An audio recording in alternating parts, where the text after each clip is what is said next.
Hello sailors, you're watching The Dodgy Kebab, and this video is a top 10 of 80s arcade games that never get old. Lots of games that come out these days have sod all replayability. You play through it, and after you've smashed it, it never gets played again. Assassin's Creed 2 was a great game. Do I really want to play through it all over again? Nah, screw Ezio, like I'd give a shit if I collected all the feathers or not. 80s arcade games were not like that. Many games had you coming back for more over and over again to empty your wallet faster than some sort of deluxe hooker. Let's go! Number 10. You control Tiki the Kiwi. Ah, you thought Kiwi looked like this? Nah mate, you got that all wrong. Anyway, using this game's tight controls and many vehicles, you have to guide Tiki through various stages of New Zealand to rescue your friends. How did they get trapped in the first place? Well, one day they were sitting around, skipping and smoking. Then this walrus came along and bagged them all up. Why? Fuck you, that's why. Anyway, you need to platform through the levels and or find the secret warps to blow most of the levels off. There's also bosses to fight, like this frozen whale here who will eat you halfway through your encounter with him. This is a great game, which is always fun to play.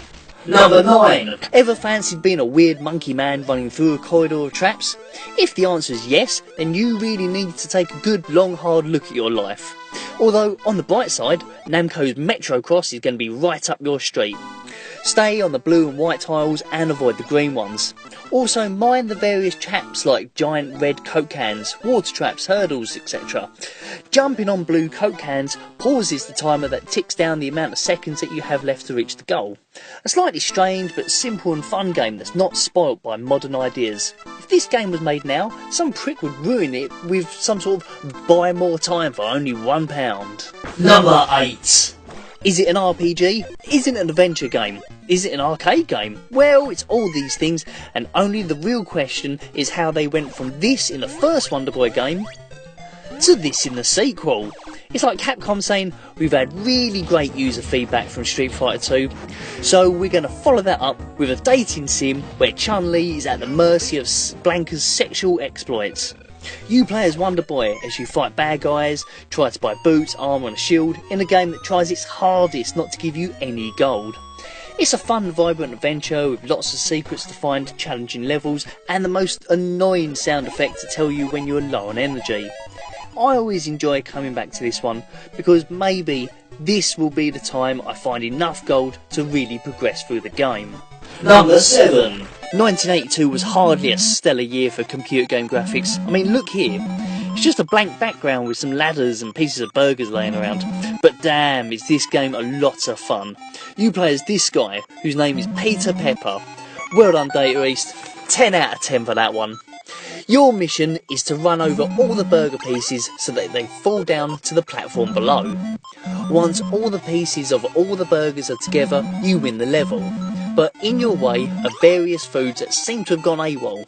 These chilies have got legs, so of course they're going to give you the run around. That'll teach Peter to mess with GM crops to make his burgers. Peter does have a line of defence against these genetically modified nightmares, and that's his pepper shaker, which he can use to stun them temporarily. Being a chef, you would have thought he'd have a big knife instead of just throwing spice around, but whatever. Number 6. So, the idea of Dig Dug is that you dig into the ground and use your pumping machine to blow up all the creatures that live there. Why are you digging into the earth and killing everyone there? Don't know, maybe you're some sort of 80s George Bush on an oil mission. Either way, blowing up these guys or tactically using the rocks to squash them is great fun and quite addictive. Maybe these oil companies aren't necessarily evil, and they're just playing some sort of game of Dig Dug that's got way out of hand.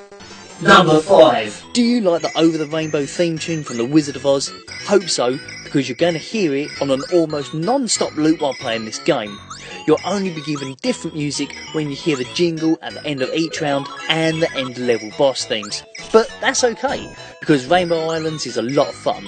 You progress upwards through each round using magic rainbows that you shoot out.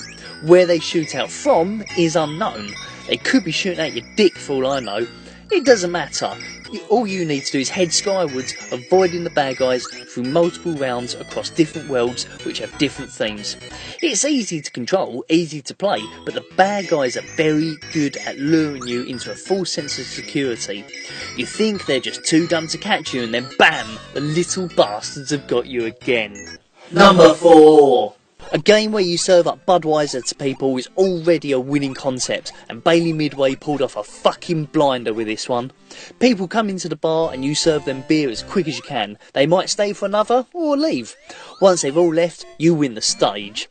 Don't throw a beer down the bar if no one's going to catch it, and make sure you catch the glasses that they throw back, because people are pricks and can't just place them down on the bar like normal people. In between level changes, you'll get the Beer Bandit minigame. See if you can pick the right one.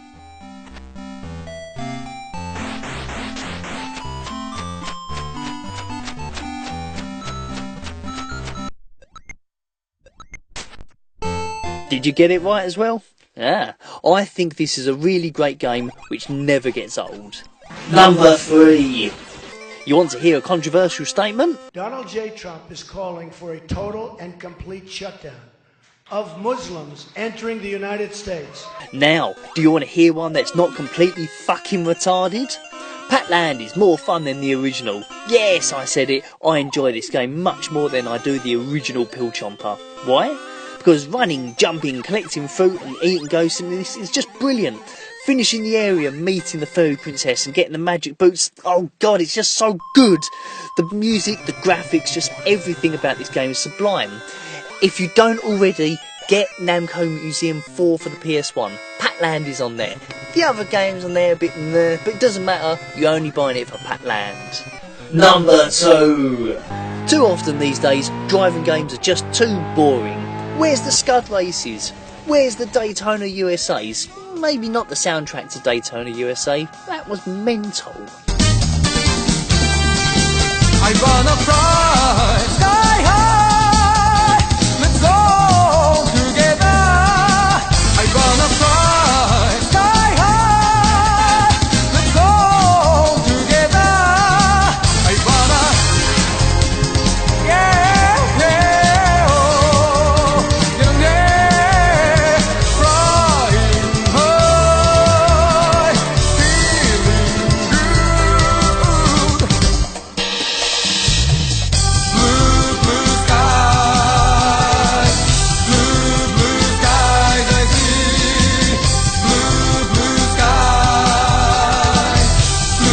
blue skies, I see. Blue, blue skies, I see. The gaming god behind Scud Race, Daytona USA and Shenmue was this man, Yo Suzuki.